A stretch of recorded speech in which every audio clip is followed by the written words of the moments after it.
Well, hello there. I'm going to show you how to do my Fun Flutter stitch. And this is it right here.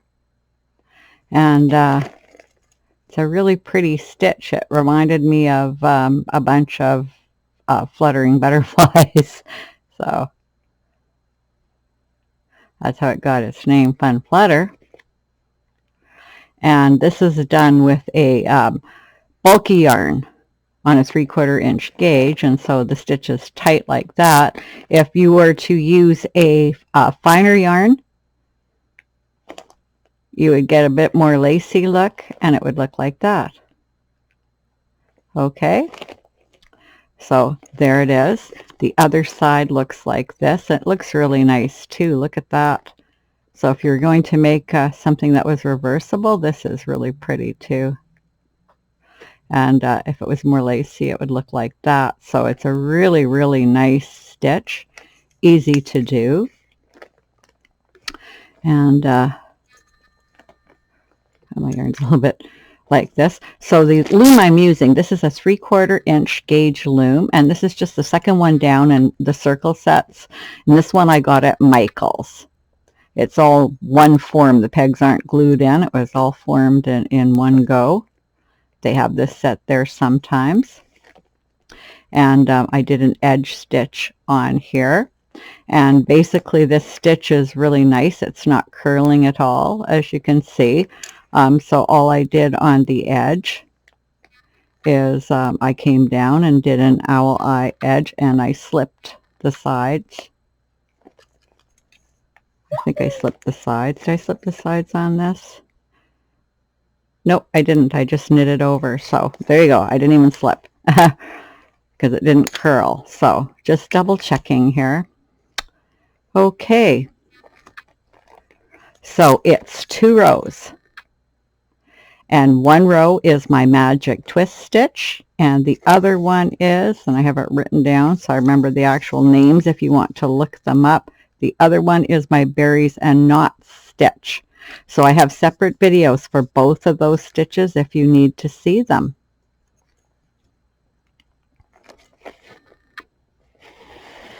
Okay, so my loom hook. This is just a loom hook that I got at on Ed. No, I got it from a company that no longer exists. This one, that's true, because yeah. And so you can get similar ones on Etsy because they don't make them anymore. And the yarn I'm using is La Bergerac de France Harlequin. And this color is called Printemps, which means spring if you find the labels in English instead of French. And it would be Harlequin instead of Arlequin. But it's Bergerac de France. See, there's the label right there. Bergerac de France. And it's just a really beautiful yarn. It is, I think it's 60% wool. No, it's 50% wool and 50% acrylic. That's a really lovely yarn to work with. You can just order it right from them if you can't find it anywhere from France, and they ship really fast, and they have really reasonable shipping all the way from there. It's surprising. And very bulky. It's a number 5 yarn. I'll just put you on pause and get everything ready. Okay, so let's get started. And I've already done my edge stitches, but you'll see that on the other side. So we'll do row 1. And row 1 is my magic twist stitch. It's really easy. So you just come over as doing a U-wrap, knit it off from behind, come back around again, knit it off from behind, back around again, knit it off. That's all there is to it. So wrap it in a U-wrap, come back around and over, back around and over. Really, really easy stitch to get a look like this. Okay, U-wrap, come back around and over, come back around and over, U-wrap, come back around and over, come back around and over, you wrap, come back around and over, come back around and over. This is just very, very easy. So that's all you have to do. You can almost do it with your eyes shut. It's so easy. I don't recommend that. Whoops. Started doing another stitch by accident. 3 times. There we go. Okay. You wrap, come from behind and front again. So very easy. It goes very fast, and because you're wrapping the peg 3 times, you've got 3 times the work on each peg, so it gets a lot longer really, really fast. Okay, so front again and front again.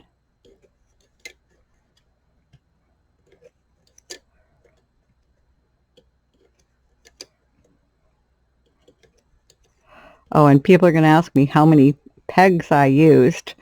1, 2, 3, 4, 5, 6, 7, 8, 9, 10, 11, 12, 13, 14, 15, 16, 17, 18, 19, 20, 21, 22 pegs.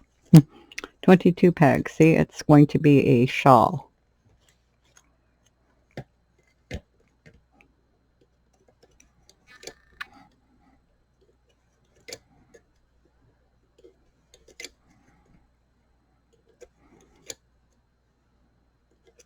Okay, so I'm probably going to put you on pause while I finish this row, but I did want to give you some tips in case you wanted to go ahead and do a shawl before I get around to actually finishing this.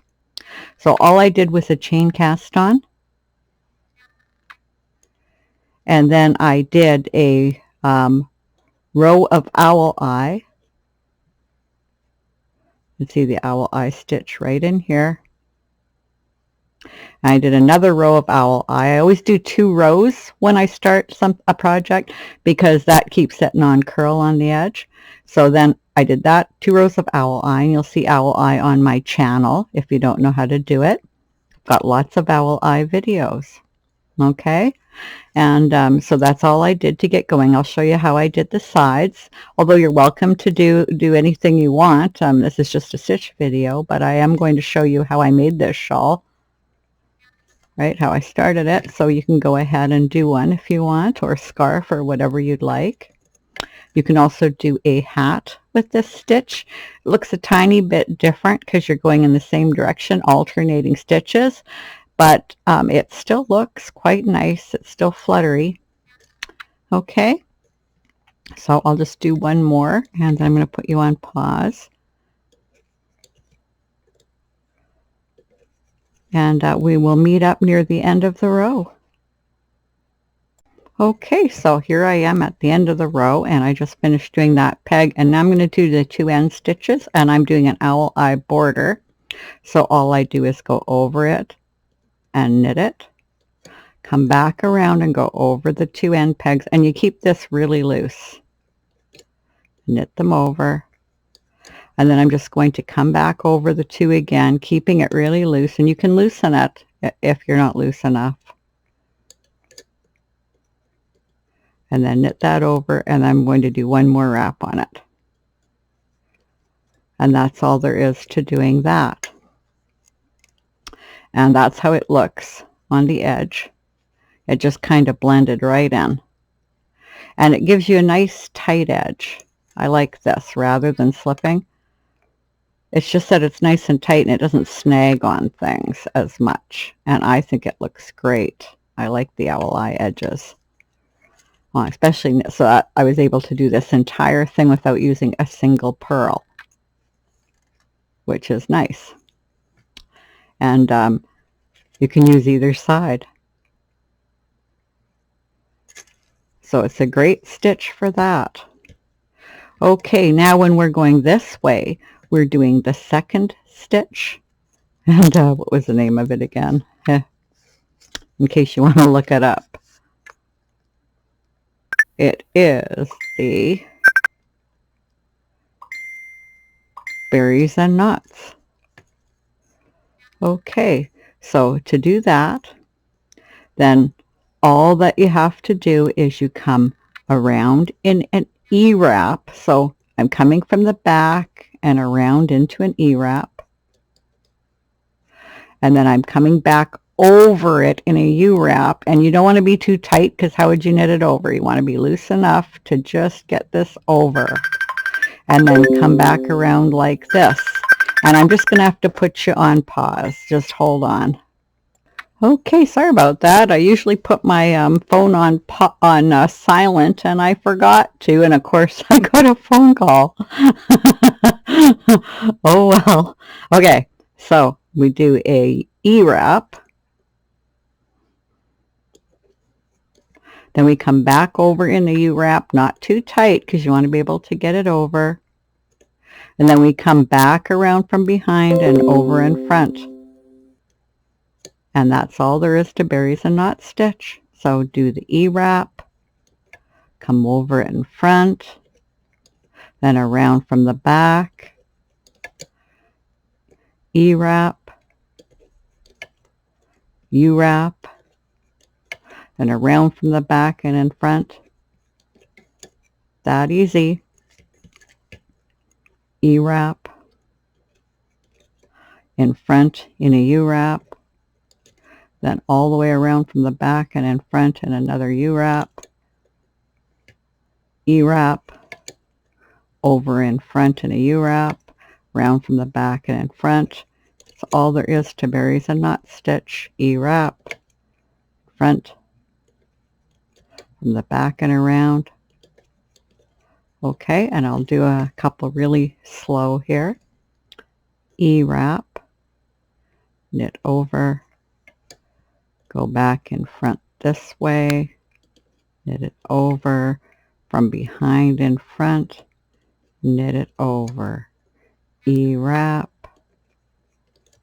come back around in front, knit over.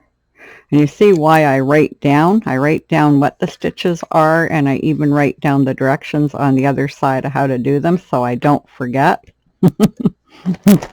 And the first one I go right is always to the left, and then the second one to the right, so I always know which direction the stitch is. Now what's going on here? There. Okay, so I'll do a couple more. E-wrap, go back over it in a U-wrap, and around in another wrap. Now, as you see, I'm not knitting very tight, and because it looks like this, because I'm using the bulky yarn on a 3/4 inch gauge, it comes out looking like this. Okay, so I'm just going to finish the row and then we'll do that edge again. So I'll see you in a bit. Okay, so here I am at the edge again, and I'm doing the owl eye edge. So I come over it, knit it off, come over the next two, knit them off nice and loose. Want to have nice loose edges because the edges end up pretty tight anyway. Come back over the two, and you can loosen this up to make sure it's loose. And knit it off, knit this one off, another one here. And then you're going to go right into doing the magic twist again, which is the 3 going around 3 times in a U-wrap, really. Okay, so that's all there is to this stitch. It's really nice. It doesn't curl. If you need to, I have a link to this cast on in the video in the description. Just scroll down and you'll find it. If you need to see owl eye, just search owl eye on my channel and you'll see my stitch video, and you'll see how to do the 2 rows of owl eye if you want to do that. And I showed you how to do the corners. The cast off that I would use to match this, I'll also have a link there, so you can go right ahead and make something if you like. I'm giving you enough instructions, or you can do whatever you want with this stitch. But we'll do another close-up of it. It's a beautiful, beautiful stitch. And the other side really looks pretty too.